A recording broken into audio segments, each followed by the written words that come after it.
What's up, sunshine? Welcome back to another fresh, fast-paced episode of CNN 10, your 10 minutes of news, where we serve you up the what so you can decide what to think. I'm Coy Wire, and we are kicking off this news for this January 8th, 2026, with a tech-tastic bang in Las Vegas, where the world's largest tech extravaganza is in full futuristic swing at the Consumer Electronics Show, or CES. Sin City looks more like Silicon Valley this week. Some of the biggest names in technology are swarming the strip to unveil some next-gen gadgets that seem straight out of a sci-fi flick. We're talking everything from flying taxis to robot vacuums that can climb up stairs to AI-powered humanoid robots. The trade show is a place for companies from all over the world to showcase their latest dreams, hoping to strike a deal to make them a reality. CES is where global business gets done. It's where partnerships and conversations turn into deals and ideas move from concept to market. CES isn't just about the new, it's about nostalgia as well. Since the 1960s, it's seen the debut of some of history's most famous gadgets, like the first home VCR, the compact disc player or CD player, and OG video game consoles like the Atari and Nintendo. Even Tetris, the best-selling video game in history, made its first U.S. appearance at the show in 1988. One oldie but goodie is getting a glow-up at this year's CES. The world's most famous building bricks are learning new tricks. Lego unveiling its Smart Play system, which uses bricks with built-in sensors to respond to motion and bring sets to life. So it consists of an audio brick which is packed with a tremendous amount of intelligence and is able to read behaviors that are programmed into tags or in interactive minifigs. All of that fits seamlessly with the Lego system on Play. It can go into any set.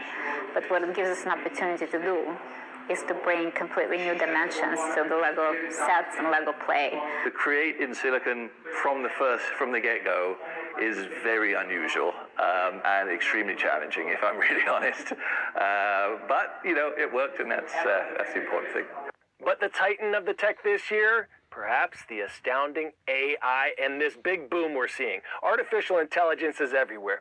Guests are even battling autonomous bots in blackjack and chess as they browse the booths. AI is the huge story. We've got more than 4,000 exhibitors across more than 2.6 million net square feet of exhibit space, and almost every single one of those exhibit feet are occupied with some form of AI. NVIDIA CEO Jensen Huang took the stage with a pair of bots that look straight out of a Star Wars movie. He announced his company's newest super chip, dubbed the Vera Rubin. Huang also detailed the company's push into physical AI, which powers everything from robots to smart cars.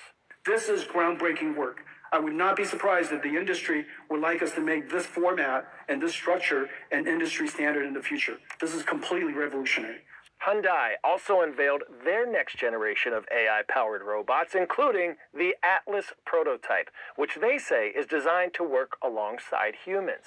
And while the company's robot dogs have been leading the litter of the robotics industry for years, a new high-tech canine is stealing the show. Tombot's Jenny is a lifelike robotic puppy that aims to make companionship a reality for seniors and other people who'd love a furry friend but can't quite care for a real pet. It's a positive look at how tech is touching some surprising aspects of our everyday lives.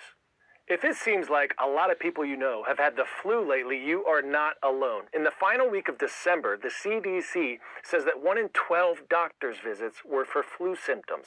That marks the highest levels of infection in more than 25 years. Nearly every state, all but 4 of them, is reporting high or very high influenza levels. Part of the reason for this surge, there is a new strain, subclad K. It arose in the U.S. after health officials developed this year's flu vaccine. So, if you received a flu vaccine this year, it will still make potential illness less severe, but it might not protect you entirely. Regardless, here are a few tips that can help us keep safe from all these germs that are running rampant right now. Number 1, wash your hands.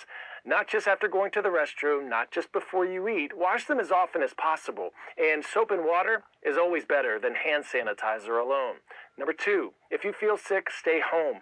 Those project deadlines, those quizzes, school performances might not be worth spreading germs, infecting peers, and prolonging your own recovery. 3, get lots of rest. A tired immune system is a weaker immune system, and sleep helps your body naturally ward off infection before it starts spreading in your body. So drink up that water, those electrolytes, and get you some good old-fashioned vitamin C, even if it comes from just chowing down some oranges.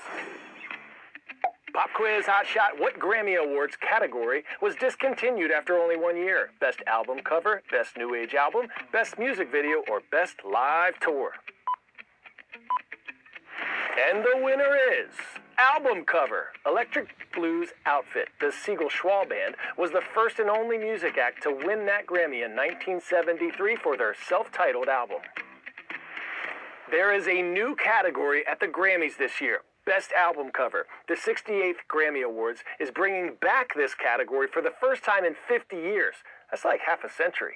This year's awards will showcase the photography, graphic design, and even some paintings that were featured on some of 2025's collections of music. The nominees are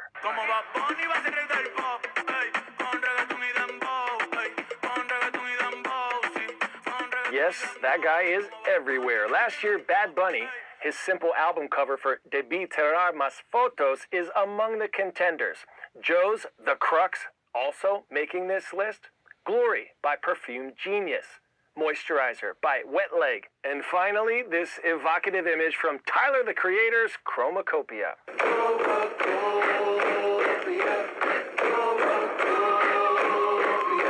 The award for Album Cover of the Year goes to the project's art directors, and the recording artists are also included as nominees in all cases except for Glory. The Grammy Awards will be held on February 1st. When you picture Olympic training, maybe you imagine these massive gyms, state-of-the-art equipment, but 85 miles from Egypt's capital in the Nile Delta, some of the country's strongest female wrestlers are chasing that dream in a space smaller than a classroom. This is Al Shal and Manshia Club. The entire training hall measures roughly 11 feet by 11 feet, yet nearly 20 girls run laps, drill takedowns, lift heavy tires, often training shoulder to shoulder. The club operates with limited funding and outdated equipment, but it has produced national champions in wrestling and judo. One of them, 15-year-old Rodena Ahmed Gamal. She's qualified for the 2026 Youth Olympics in Dakar, Senegal. Limited resources, immense achievements, a very, very, very small club, beyond what you can imagine. Yet we produce champions from the determination and perseverance of the players and coaches I have with me. Rodena also trains at larger stadiums with better facilities, but she says this small club is where she belongs. Some other girls say they still question whether wrestling is a sport for them at all. Many people don't want me to play. They say it doesn't fit me. How can a girl play wrestling? How? But I love it. Coach Mahmoud says Rodena's success has inspired more than a dozen girls, some even younger than 12, to join, building a new generation of athletes and proving that determination can outweigh doubt, distance, and even space.